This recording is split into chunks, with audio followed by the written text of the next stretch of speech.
তো তারা বলছে মুহাম্মদ যে ইসলাম প্রচার করবে এবং শুধু তাই নয়, তারা বলেছে শিক্ষ শাখা সম্ভাবিত মুহাম্মদ দলবল নিয়ে মক্কা শাসন করবে এবং মক্কার পার্শ্বে যতগুলো জায়গা সবগুলো আল্লাহর নবী শাসন করে ফেলবে। জোরে বলেন সুবহানাল্লাহ। কেন, কি দিয়ে? তারা বলছে তলোয়ার দিয়ে করবে না, পিটিয়ে পড়াবে না, একমাত্র চরিত্র দিয়ে। জোরে বলেন, কি দিয়ে করবে? চরিত্র দিয়ে। আমরা যদি বাংলায় অনার্স করি তো বাংলার একটা সার্টিফিকেট দিবে ইউনিভার্সিটি, না দেবে না গো? যে আমি বাংলা স্টুডেন্ট অনার্স কমপ্লিট করব, যখন একটা সার্টিফিকেট দিবে। কেউ যদি ইংলিশে আপনার অনার্স করে ইউনিভার্সিটি ওকে একটা সার্টিফিকেট দেবে যে এই ছেলেটা গ্র্যাজুয়েট কমপ্লিট করলো, ইংলিশে অনার্স করেছে। কেউ যদি জিওগ্রাফি নিয়ে আপনার কি করে অনার্স করে বা জিওগ্রাফি নিয়ে পড়াশোনা করে, তাহলে তার উপরে ইউনিভার্সিটি একটা সার্টিফিকেট দেবে। আমার আল্লাহ বলছে হাবিব আপনার চরিত্রের উপরে আমি আল্লাহ খোদ সানাত দিচ্ছি পবিত্র কোরআনুল কারীম দিয়ে। আল্লাহ বলছে ইন্নাকা আলা খুলুকিন আযীম, এ নবী আপনি হচ্ছেন মহান চরিত্রের অধিকারী। জোরে বলেন। তাহলে নবীর চরিত্রের সঙ্গে এবার আমাদের চরিত্র মিলাবো। রাগ করবেন না তো? রাগেন না বাপ। এবার আসবো হাদিসটাকে নিয়ে। পৃথিবীতে একটা গোত্র ছিল বানি সুলাইম। কি নাম বললাম? বানি সুলাইম। খুব শক্তিশালী। বুখারী শরীফের সারার মধ্যে আল্লামা নবী রাহমাতুল্লাহ আলাইহি তিনি এই হাদিসখানা সংকলন করেছেন। তো সুলাইমেরা ছিল খুব বড় বড় উঁচু চারা মানুষ। তো নবীর উপরে খুব রাগ ছিল, বুঝলেন? সুলাইম একটা মিটিং ডাকলো, ডেকে বলল শোনো, শুনছি যে আব্দুল্লাহর ছেলে মুহাম্মদ নাকি জোর করে কালেমা পড়াচ্ছে। আব্দুল্লাহর ছেলে মুহাম্মদ নাকি জাদু করে কালেমা পড়িয়ে দিচ্ছে। আব্দুল্লাহর ছেলে মুহাম্মদ নাকি একটা দুশ্চরিত্রের মানব। নাউজুবিল্লাহ বলেন। এগুলো শুনবেন আর সুবহানাল্লাহ বলেন না। মানে আমরা জানি না যেখানে সেখানে সুবহানাল্লাহ, যেখানে সেখানে সুবহানাল্লাহ মারে না, মারে না। হ্যাঁ, সব জায়গাতে সুবহানাল্লাহ বলতে হয় না, এখানে নাউজুবিল্লাহ বলতে হয়। তো কেন আজকে মুসলমানকে বিশ্বের বুকে সন্ত্রাস প্রমাণ করার জন্য বহু চক্রান্ত চলছে? চলছে না? চলছে না? চলছে।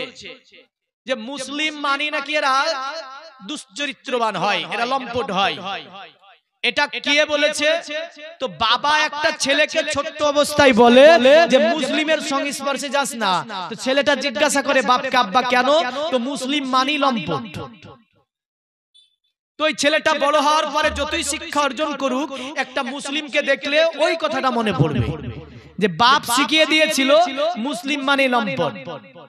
কিন্তু মুসলিমের চরিত্র বলছে, তাদের বেদে আছে অততিসং ভবিষ্যন্তি মানংসি বিসাদানি বে বাসুদে বাঙ্গারাগাতি পুণ্যগন্ধা নীলস্পৃশম পরজন পদনং বে হতিস্কিলাদ সুসা। বেদ বলছে যদি মুসলিম সংস্পর্শে, মুসলিমদের নেতা হচ্ছে মুহাম্মদ সাল্লাল্লাহু আলাইহি সাল্লাম, তার সংস্পর্শে যদি কেউ চলে যায় তার জীবনটা ধন্য হয়ে যাবে। পৃথিবীর জমিনে চরিত্র শিখিয়েছে যিনি, তিনি মুহাম্মদ সাল্লাল্লাহু আলাইহি সাল্লাম। পৃথিবীর জমিনে যিনি আখলাক শিখিয়েছেন তিনি হচ্ছেন মুহাম্মদ সাল্লাল্লাহু আলাইহি সাল্লাম। পৃথিবীতে ভালোবাসা যিনি শিখিয়েছেন তিনি হচ্ছেন মুহাম্মদ সাল্লাল্লাহু আলাইহি সাল্লাম। পৃথিবীতে সম্প্রীতি যিনি শিখিয়েছেন তিনি হচ্ছেন মুহাম্মদ রাসূলুল্লাহ সাল্লাল্লাহু আলাইহি সাল্লাম। এক কথায় মুহাম্মদ সাল্লাল্লাহু আলাইহি সাল্লাম পৃথিবীর জমিনে সম্প্রীতির বার্তা দিয়েছিলেন যিনি, তিনি হচ্ছেন আব্দুল্লাহর ছেলে মুহাম্মদ সাল্লাল্লাহু আলাইহি ওয়াসাল্লাম। আজ মুসলিম যদি এই সম্প্রীতির বার্তা না দিত, ভারতবর্ষের সারজমিনে 750 অধিক মুসলমান রাজত্ব করেছে না করেনি? করেনি? করেছে। তাহলে বলেন যে মুসলিম যদি সম্প্রীতি না বজায় না রাখতো, সম্প্রীতির কথা না বলতো, এটাকে যদি মেনে না চলতো, তাহলে বলেন এই দেশে একটা জুতো সেলাই করা মানুষ পেতাম গো? পেতাম? পাওয়া যেত না। কারণ বাদশাহ অরঙ্গজেব থেকে নিয়ে, বাদশাহ আকবর থেকে নিয়ে এদের সমাতে ভারতবর্ষে তাদের এত শক্তি ছিল, তারা আপনার ভারত উপমহাদেশকে শাসন করেছিলেন। তাদের এত শাসন কাজ ক্ষমতা এতই ছিল, ইচ্ছা করলে তখনই পিটিয়ে কলেমা পড়ে দিতে পারত। কিন্তু রাসূল তো এটা বলেননি। রাসূল বলেছেন কলেমা হচ্ছে ভালোবাসার জিনিস, কলেমা হচ্ছে মহব্বতের জিনিস। কারণ ধর্ম নিয়ে কোনো জোরজার নাই, কারণ ধর্ম যে ভালোবেসে গ্রহণ করবে তাকেই কলেমা পড়ানো হবে, জোরে বলে। তো রাসূল সাল্লাল্লাহু আলাইহি ওয়াসাল্লাম তিনি সুলাইম উদ্দেশ্য নয় কিছু সাহাবীকে নিলেন, নার পরে চলছেন। যেতে যেতে একটা পাহাড়ের পদদেশে আল্লাহর নবী সাল্লাল্লাহু আলাইহি ওয়াসাল্লাম বসলেন, বসে সাহাবীদেরকে দ্বীনে ইসলাম শিখাচ্ছে। আর দূর থেকে একটা মানুষ প্রত্যক্ষণ করছে এটা যে ওখানে যেন একটা মানুষ বসে আছে, কয়েক কটা যেন মানুষ তার সম্মুখে বসে আছে। তো টুক টুক টুক টুক টুক টুক টুক টুক করে এসে ঘুরছে। এমন যেমন মাজমাটা চলছে, দেখেন কতরি মানুষ নাই এখানে, ওখানে নাই, ওখানে আছে, ওখানে। কিন্তু নবীর মাহফিল হতো, একদম মাছি হিলতো তো সাহাবী হিলতো না, জোরে বলেন সুবহানাল্লাহ। এসে চারিদিকে ঘুরছে কিন্তু কেউ তাকাচ্ছে না তার দিকে। আর আমার নবীর নূরানি চেহারাকে দেখছে আর সাহাবীদের দিকে তাকাচ্ছে। এই ব্যক্তিটা ছিল সুলাইম নেতা। কে ছিল? সুলাইম নেতা। তো সাহাবীকে ডেকে বলছে, সাহাবী তোমরা কোথা থেকে এসেছো? আমার দিকে একবারও তাকাও না, উনি কি বলছে ওগুলাই শুনছো? নবীর সাহাবীদের মধ্য থেকে উত্তর দিল, তুমি কে? বললাম আমি হচ্ছে এখানকার সুলাইম নেতা। সুলাইম নেতা বলছে তোমরা কে? নবীর সাহাবীরা বলল তোমরা কে? তুমি কি আমাদের চিনতে পারো না? বলে না, তোমাদের আমি চিনি না। তোমরা এখানে কি আলোচনা শুনছো? ওই ব্যক্তিটা কি কথা বলছে তোমাদেরকে? সাহাবীরা অবাক হয়ে বলছে এই ব্যক্তিটাকে কি তুমি চিনো না? বলে না, চিনি না। ওনার নাম কি? সাহাবীরা বলল ইনি হচ্ছে আব্দুল্লাহর ছেলে, নাম হচ্ছে মুহাম্মাদুর রাসূলুল্লাহ সাল্লাল্লাহু আলাইহি ওয়াসাল্লাম। সঙ্গে সঙ্গে সুলাইম নেতা আপনার কাছে ছিল তলোয়ার, বুঝলেন? তলোয়ারটাকে বের করে ফেলেছে। বলে আমি মুহাম্মদকে মারার জন্য অঙ্গীকার করেছি, আমার গোত্রের কাছে মুহাম্মদকে যেখানে পাবো সেখানেই কতল করে দেব। মুহাম্মদকে যেখানে পাবো সেখানে আল্লাহ নবীকে কতল করব। আল্লাহ নবী সাহাবীরা বলছে তুমি কেন এমন করে নবীকে চিনো না? নবীর প্রতি এত রাগ কেন? সুলাইম নেতা কোনো কথা না বলে তলোয়ারটাকে নিয়ে যাবার পরে আমার নবীর গর্দনে উঠে আপনার ধরে ফেলেছে। হযরতে উমর দাঁড়িয়ে নবীকে বলছে ইয়া রাসূলুল্লাহ, আপনি যদি অনুমতি দেন, আপনি যদি ইজাজত দেন, আপনি যদি পারমিশন দেন, এই ব্যক্তিটাকে আমি উমর কতল করে দেব। আমার নবী বলছে উমর, উমর তুমি বসে যাও, আমি নবী, আমার সঙ্গে আল্লাহ আছে, পৃথিবীর কোন শক্তি আমাকে মারতে পারবে না। হে উমর তুমি বসে যাও। হযরত উমর ফারুক আজম বসে গেলেন। আমার নবী তাকিয়ে বলছে তুমি সুলাইম নেতা? বলে হ্যাঁ। তুমি আমাকে মারতে কেন চাও? বলে তুমি আব্দুল্লাহর ছেলে মুহাম্মদ, তুমি নাকি লম্পট, তুমি নাকি মানুষকে জোরপূর্বক ভাবে কালেমা পড়াও, তুমি নাকি অনেকগুলো জাদু জানো। হে মুহাম্মদ তোমাকে আমি কতল করে দেব। আর তুমি নাকি রাসূল দাবি করেছো, তুমি নাকি নবী দাবি করেছো। আমার নবী বলে শোনো সুলাইম নেতা, আমি নবী কারো প্রতি অন্যায় করি না, আমি নবী কারো প্রতি অবিচার করি না, আমি কাউকে জোর করেও কালেমা পড়াই না। আর আমি নবী যে দাবি করেছে এটা সত্য, কারণ আমি হচ্ছি নবী, আমি এটাই দাওয়াত দিই লা ইলাহা ইল্লাল্লাহ, আল্লাহ ভিন্ন কোনো উপাস্য নাই। আর মুহাম্মাদুর রাসূলুল্লাহ, মুহাম্মদ হচ্ছে আল্লাহ পাকের রাসূল। সুলাইম নেতা বলছে মুহাম্মদ তুমি যে নবী তার প্রমাণ কি আছে আমাকে দিতে পারবে? তুমি যে রাসূল তার প্রমাণ তোমার কাছে কি আছে এটা কি আমাকে দিতে পারবে? আল্লাহর নবী বলেছিল সুলাইম নেতাকে আমি নবী, এর প্রমাণ তুমি যা চাইবে আমি রাসূল তোমাকে সেই প্রমাণটাই দিয়ে দেব। পৃথিবীর মুমিন মুসলমান সুলাইম নেতাকে আল্লাহ নবী বলছে আমি তোমাকে যদি বলি তাহলে তুমি বিশ্বাস করবে না, তুমি যেটা বলবে সেটাই আমি তোমাকে প্রমাণটা দেব, কারণ আমি রাসূলুল্লাহ, এর পূর্বে আমার রাসূল প্রমাণ করতে গিয়ে পাথরকে কথা বলিয়েছি, তবু মক্কার বেঈমানরা আমাকে জাদুকর বলেছে। কখনো আমি চাঁদকে দ্বিখণ্ডিত বানিয়ে দিয়েছি, তখনো আমাকে মক্কার বেঈমানেরা জাদুকর বলেছে। কখনো আমি গাছ আজকে জমিনের বুকে চলাচল করিয়ে নিয়েছি, তখনও তারা জাদুকার বলেছে। কখনো আমি রাসূলুল্লাহ আসমানের আমি ওই সূর্যকে উদিত করে দিয়েছি, তখনও তারা আমাকে জাদুকার বলেছে। এ সুলাইম নেতা, আমি আল্লাহর নবী, তুমি যা বলবে সেটাই প্রমাণ দেব, তুমি যা বলবে সেটার উপরই আমল হবে। সুলাইম নেতা বলছে মুহাম্মদ পারবে তো? নবী বললেন কেন পারবো না, তুমি বলো কি প্রমাণ নেবে? ওই সুলাইমের কাছে একটা হাতে ব্যাগ ছিল, বুঝলেন, হাতে একটা ব্যাগ বস্তা ছিল, ওর মধ্যে আপনার অনেকগুলো সাপ ভরা ছিল, কারণ সুলাইমের মেন খাবার ছিল গুয়ে সাপ, যাকে আমরা বলি সোনাগরি সাপ। এই সোনাগরি সাপটা সুলাইমরা খেতে বড় ভালোবাসতো। আল্লাহর নবীকে বলছে মুহাম্মদ, আমি এমন একটা জিনিস তোমাকে বলবো, যদি ওই জিনিসটা হয়ে যায়, এটা যদি বলে ফেলে, তাহলে নিশ্চয়ই তোমাকে নবী মানবো। বস্তা খোলার পরে একটা তাজা গুয়ে সাপ সোনাগরি সাপকে বের করে বলছে মুহাম্মদ, যদি এই সোনাগরি সাপটা কথা বলে, তোমার নবুয়তের যদি সাক্ষী দেয়, তোমাকে নবী মেনে নেব। আর যদি সোনাগরির সাপটা তোমার নবুয়তের সাক্ষী না দেয়, তাহলে তোমাকে নবী মানব না।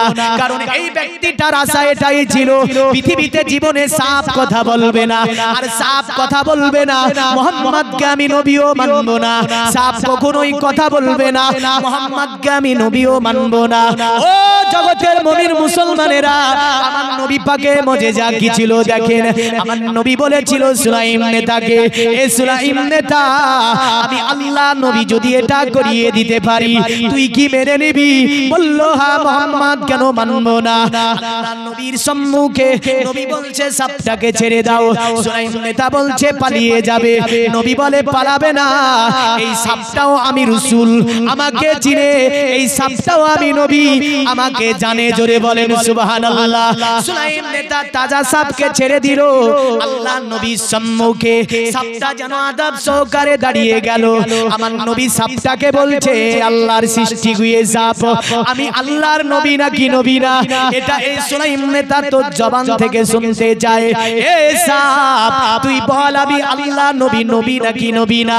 সঙ্গে সঙ্গে সাপের জবান খুলে গেল। সাপের জবান থেকে আসতে আছে আশহাদু আল্লা ইলাহা ইল্লাল্লাহ ওয়া আশহাদু আন্না মুহাম্মাদান আবদুহু ওয়া রাসূলুহু। তো যখনই সাপ পড়ছে, সুলাইমের হাত থরথর করে কাঁপতে লেগেছে। জীবনে কোনোদিন সাপকে কথা বলতে শুনিনি, আজকে মুহাম্মাদের সম্মুখে একটা গুয়ে সাপ কথা বলে। এটা জাদু হতে পারে না। এই সাপটা জঙ্গলে আমি ভক্ষণ করার জন্য, জঙ্গলে জঙ্গলি সাপটা আমি অতএব কি করলাম, ধরলাম, আমি শিকার করলাম।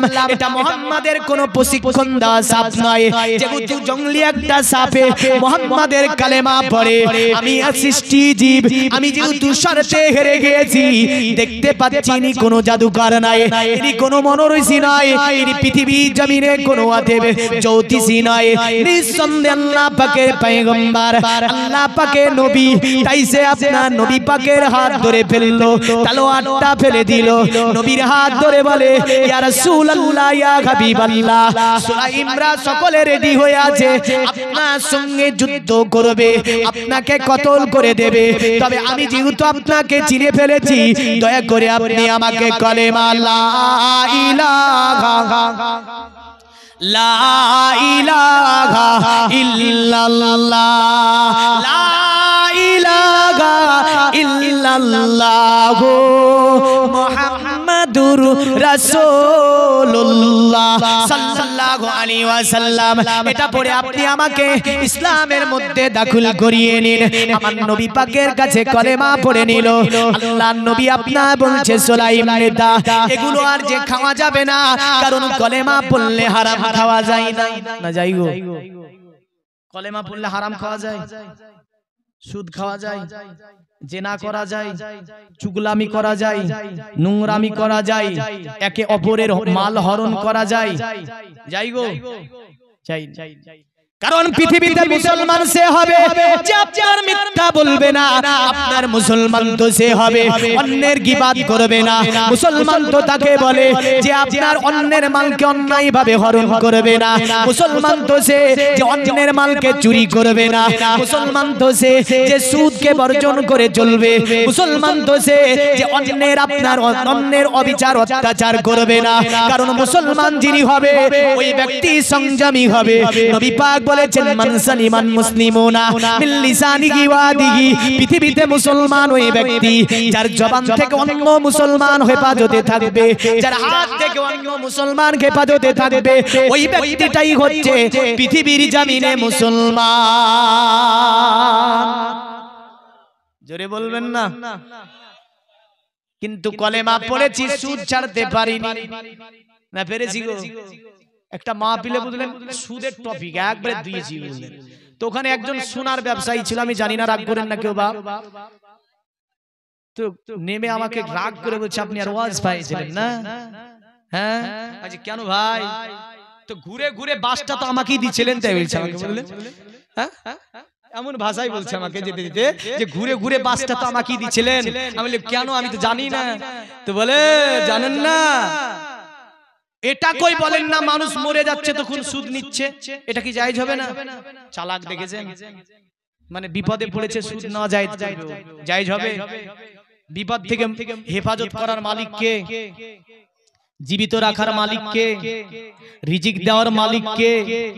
সুস্থ রাখার মালিক কে? আল্লাহ। তাহলে তুমি চালাকি করছো কেন? যে ব্যক্তিটা মরে যাচ্ছে সুদলা জায়েজ হবে, জান বাঁচানো ফরজ কাজ বলে চালাকি করছে। আবার বলছি ইন্টারেস্ট নেই বলিস, হ্যাঁ সুদ নেই না ইন্টারেস্ট নেই, হ্যাঁ কত চালাক। চালাকি করেন না বাপ। দেখেন এবার মজার জিনিস আছে। রাসূল বলছে সুলাইম নেতা হারাম খাওয়া যাবে না, সঙ্গে সঙ্গে বস্তাটাকে তুলে ছুঁড়ে ফেলে দিল। জোরে বলেন এই মুসলমান, একজন সুলাইম নেতা কলেমা পড়তে বলছে নবী হারাম খাবো না, সুদ খাবো না, যা নিষেধ করবেন সবগুলোকে মেনে চলবো, চাই খেতে পাই আর না পাই আল্লাহ যা দেবে তাই খাবো। জোরে বলেন সুবহানাল্লাহ। নবী বলছে এই সাহাবীরা বসে আছে, এরকম সাহাবীরা নবীকে কাটতে এসেছে, এসে নিজেই কেটে গিয়েছে বুঝলেন। নবীকে কতল করতে এসে নবীর কদম তলে নিজেই কতল হয়ে গিয়েছে। জোরে বললেন এ তো ইসলাম। যারা আমাদেরকে সন্ত্রাস বলতে চাচ্ছে, চলো ভারতবর্ষের ইতিহাস উঠাও। মোগল পিরিয়ড, যদি মোগল পিরিয়ড এখন স্কুলের সিলেবাসে উঠিয়ে দেওয়া হয় তাহলে বড় মুশকিল লেগে যাবে মুসলমানকে আপনার সন্ত্রাস বলা। কারণ তারা হিন্দু, জৈন, শিখ, দলিত, আদিবাসী থেকে নিয়ে সকল জাতির উপরে ন্যায় এবং আপনার ইসলামের বিধানকে সম্মুখে রেখে তারা সর্বময় ন্যায় বিচার করেছে।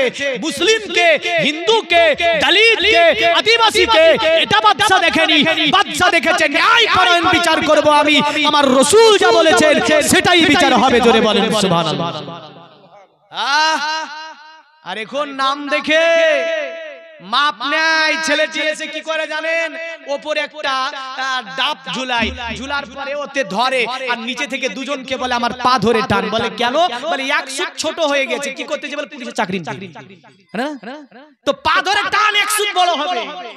কিন্তু দেখা যাচ্ছে ওখানে 3 সুত চলে গিয়েছে আর এখানে 1 সুত বেশি আছে, তো কমিয়ে দিচ্ছে। হায় হায় হায়, কি বিচার! বাপ আমি কারো প্রতি আঘাত দিচ্ছি না, আমি এটাই বলছি। কারণ সম্প্রীতি কাকে বলে?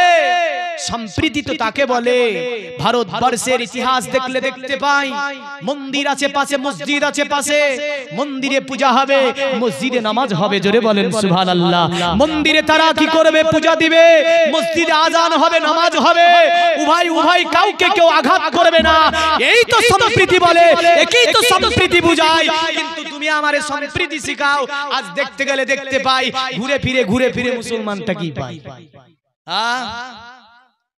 যাই হোক আসি ওই জায়গাটায়। তো রাসূল এবার বলছে কি দেখেন সাহাবীরা, তোমাদের ভাইকে তোমরা কিছু কিছু করে তোমাদের ভাইকে তোমরা কিছু দান করো। জোরে বলেন, জোরে বলেন।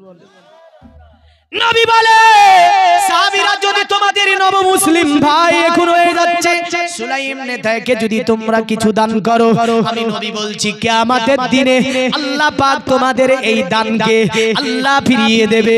আল্লাহ কিয়ামতের দিনে এই দানে বদৌলতে আল্লাহ তোমাদেরকে জান্নাত দান করবে। জোরে বলেন সুবহানাল্লাহ। এ আমার পৃথিবীর মুসলমান সমাজেরা, মুসলমান সমাজের মুসলমানেরা, আজকের এই জায়গাটাতে আমরা বসেছি। জায়গাটা কি গো? গোরস্থান নাকি? যাও বলে গোরস্থান। বাড়িতে বড় ফ্ল্যাট তৈরি হয়েছে, কারো 2 তলা 3 তলা। আপনার বড় ছেলেকে যদি বলা হয় আপনার বাবা মারা যাবার পরে ছেলের ঘরে বিরাট একটা খাট আছে বুঝলেন, যদি বলে যাই তুমি তোমার বাবা মারা গিয়েছে, তোমার ঘরের ভালো তুসুক গাদলা বিছানো খাটটা একটা রাত রাখি দেবে গো?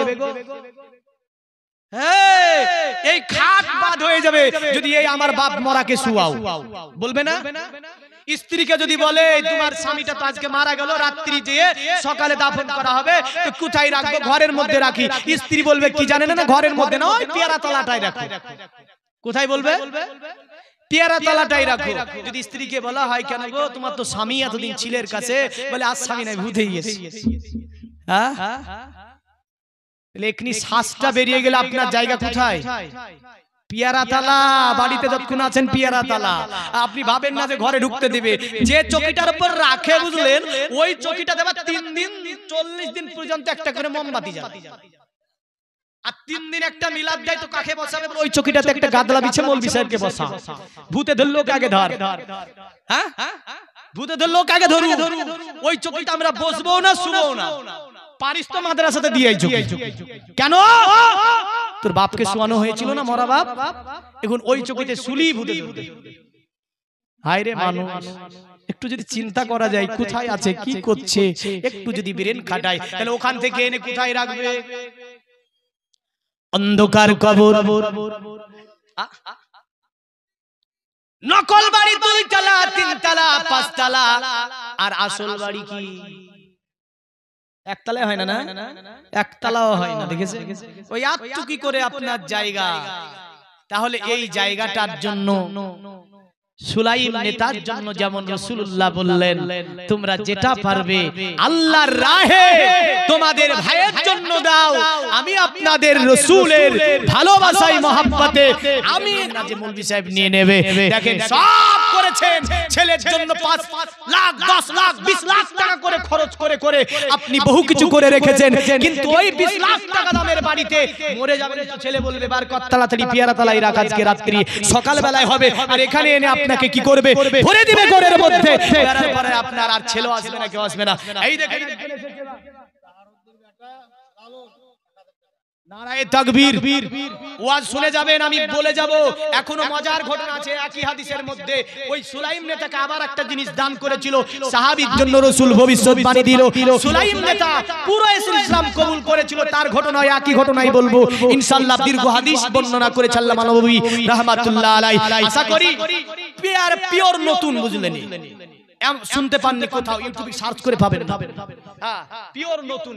তো আমি পুরো ঘটনা ইনশাআল্লাহ ভালোবাসা আল্লাহ এই গোরস্থানের জন্য 500 700 1000 200 100 2 কেজি 10 কেজি 20 কেজি আল্লাহ গাম এমন করে বিভিন্ন কিছু দান করেছে। ওগো আল্লাহ, দুনিয়ার জমিনে মানুষ 2 টাকার জন্য বাসে যেতে গেলে আপনার ঝামেলা কন্ট্রাক্টরের সঙ্গে হয় না? হয় না?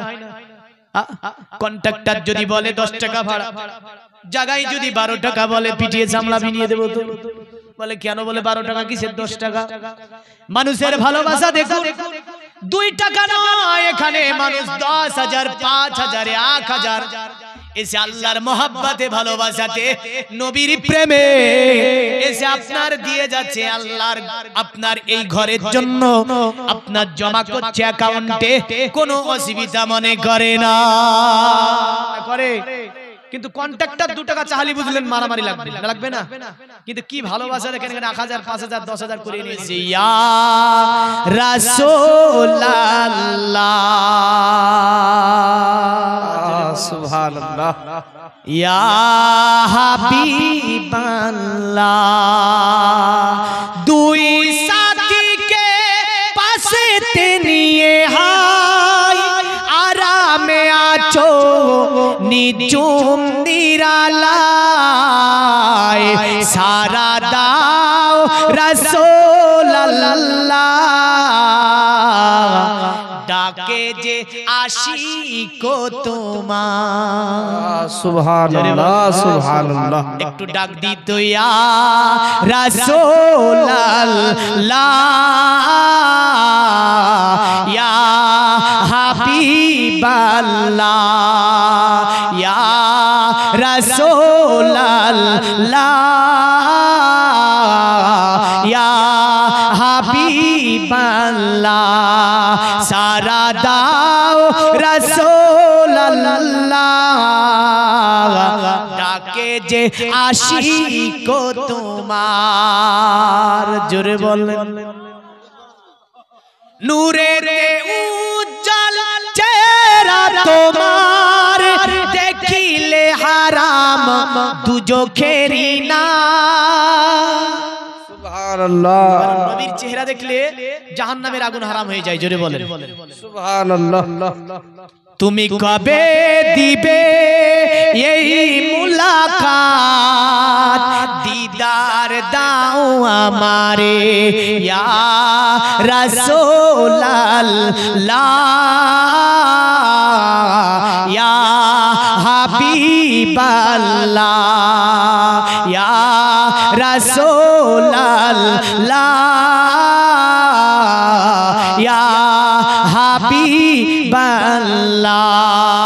পৃথিবীর মুমিন মুসলমান আল্লাহর নবী যখনই বলেছে তোমরা যেটা পারবে তোমাদের নব মুসলিমকে দাও নবীর সাহাবীরা পকেটে হাত ভরে তখনকার জামানায় সোনার আশরাফি ছিল কি ছিল সোনার আশরাফি এখন আর নাই ওই আশরাফি বের করে নবীর সম্মুখে জমা করে যার কাছে যতটা ছিল এতটা পরিমাণ নবীর কাছে জমা হলো যেন ওইগুলো এক বস্তা পরিমাণ হয়ে যাবে জোরে বলে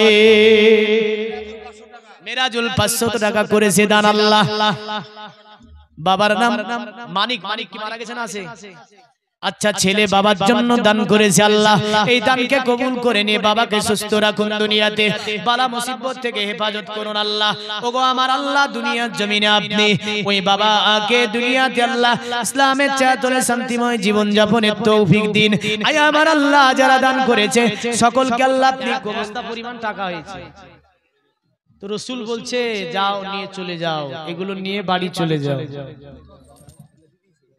সুলাইম নেতা দাঁড়িয়ে বলছে মোহাম্মদ আমি শুনেছিলাম মুসলমানরা নাকি অত্যাচার করে মুসলমানরা কি অবিচার করে মুসলমানরা নাকি অন্যের মাল কাড়িয়ে নেয় এ আল্লাহর নবী কিন্তু তার বিপরীত পেলাম আমি কলেমা পড়তি এতটা সোনার আশরাফি আমাকে দান করে দেওয়া হলো আল্লাহর নবী বলছে ওগো সুলাইম নেতা শোনো অতএব যেগুলো মুসলমান সম্পর্কে বানানো হয়েছিল এগুলো সব মিথ্যা কথা আমাদের সঙ্গে মিথ্যা কথা বানানো হচ্ছে না পৃথিবীতে হায় হায় কত জেল দিচ্ছে রিসেন্ট আমরা দেখলাম সালমান আজহারি ওয়াজিগের একটা শের পড়লো আর তা থেকে নিয়ে জেলে ভরে দিল এই আমিও তো বলি কথা রাজত্ব সর্বময় থাকে না থাকে যুগ যুগের ইতিহাস পড়েছি আমরা সাহিত্য দেখেছি আমরা সুলাইম নেতা বলছে ওগো মুহাম্মদ আমি জেনেছিলাম যা তার বিপরীত পেলাম আমি আপনাকে আল্লাহর নবী বললে এগুলো নিয়ে বাড়ি চলে যাও সঙ্গে সঙ্গে সুলাইম নেতা বলছে আর রাসূলুল্লাহ এতটা মাল মাথায় করে আমি নিয়ে যেতে পারবো না আল্লাহর নবী বললেন সুলাইম নেতা এগুলো নিয়ে যেতে পারবে না বলে না নবীর একজন সাহাবী দাঁড়িয়ে গেল সাহাবীর নাম ছিল আব্দুর রহমান বলছে ইয়া রাসূলুল্লাহ আমার কাছে একটি উট আছে যে উটটা চিৎকাবরা উট বড় শক্তিশালী উট এই উটটা আমার ভাই নব মুসলিমকে আমি আব্দুর রহমান দান করে দিলাম নবী বলছে আব্দুর রহমান তোমার কাছে আর দ্বিতীয় উট আছে বলে না। নবী বলে সাহাবী একটা মাত্র তোমার কাছে উট আছে, ওটাও দান করে দিলে। সাহাবী বলছে নবী গো আমি খুশি হয়েছি আমার নও মুসলিম ভাইয়ের উপরে। আমি আব্দুর রহমান যার কারণে আমার একটাই মাত্র উট ছিল, এই উটটা পর্যন্ত দান করে দিলাম। তাহলে আর বাড়ালাম না, এখান থেকে আরো ঘটনা আপনার সুলাইম চলে আসবে। তারপরে সুলাইম ইসলামে প্রচুর অবদান রেখেছে। এই সুলাইম গোত্রটা ইসলামে বহু অবদান তাদের আছে। পুরা গোত্র এসে নবীর কাছে ইসলাম কবুল করবে একটা সময়, জোরে বলেন সুবহানাল্লাহ।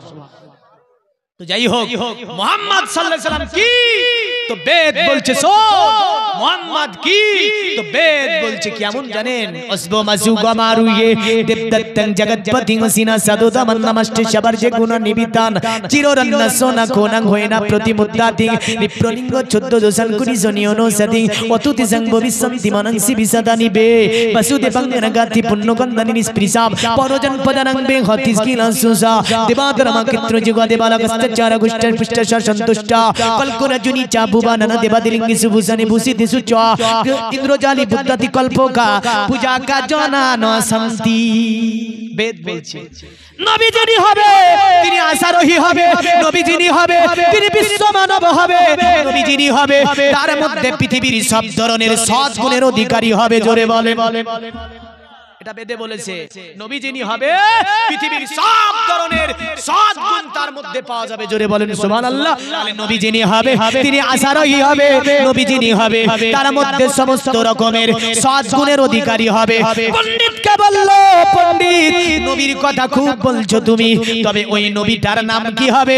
ওই নবীটার নাম কি হবে? বলে ওই নবীর নাম হবে নরাসাং, যার কারণে বেদে শ্লোক পড়ে বুঝিয়ে দিল নরাসাং সংসুদিষ্ট জম্পসাং সপ্রথস্তমং, ওই নবীর নাম হবে নরসাং। নরসাং শব্দটি যদি বাংলা করা হয় অর্থ দাঁড়াবে প্রশংসিত, আর যদি নরসাং শব্দটি সংস্কৃতি শব্দ এর যদি আরবি করা হয় অর্থ দাঁড়াবে মুহাম্মাদুর রাসূলুল্লাহ। জোরে বলবেন না? ভাবছেন ওয়াজ শুনবো টাকা দেব না, হবে না। ওয়াজও শুনবেন টাকাও দেবেন, একটু চটচট করে আসবেন, ঘটনার ছাড়বো না। তবে বেদ থেকে দুটি পরিচয় আমার নবী পাকের দিয়ে দিই। তারা বলে দিয়েছে এই জগতের মুমিন মুসলমানেরা শুধু যে ইসলাম বলেছে তা নয়, আজ আরব কান্ট্রিতে যদি দেখতে যান আরব কান্ট্রিতে দেখতে পাবেন তারা আপনার সিনেমার হল করলো। শুধু তাই নয়, তারা আপনার মেয়েদের স্বাধীনতা ফিরিয়ে দিল। আজ আরব কান্ট্রির মধ্যে ইসলামের আইনকে লঙ্ঘন করেছে ওখানকার বাদশা। আজ যদি বলতে যাই আপনার দেশদ্রোহী হয়ে যাবে, বলতে গেলে বলবে এই মৌলবীটা বড় বড় কথা বলে। আপনি কি জানেন শুধু আরব নয়, আজ থেকে 6000 বছর আগেকার রীতিনীতি কি ছিল জানেন?